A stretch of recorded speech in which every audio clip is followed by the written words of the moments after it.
SmartMicroScope 5M Teaching Materials. The SmartMicroScope 5M comes with access to teaching materials in elementary science, middle school science, and biology. All are in the 5E model. You will need the card that comes in the SmartMicroScope 5M box. On the back of this card is your access code.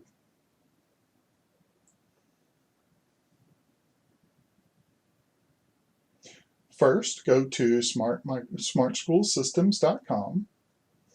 Move your cursor over the support on the top tab, and you'll see the drop-down Choose Learning Portal. You'll see that the Learning Portal pops up, and you see a wide variety of options here. We're going to go with elementary.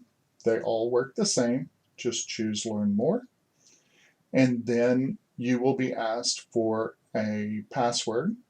And again, that's where you get that from the back of this card that came in the box. Once you enter that, you will see the home screen for the investigations. You'll see the primary investigations, and then you'll see that the student pages are available in PDF, Word, and Google Doc. If you scroll down, you can see the alignment to NGSS in a number of states. I hope you found this helpful. Thank you for watching.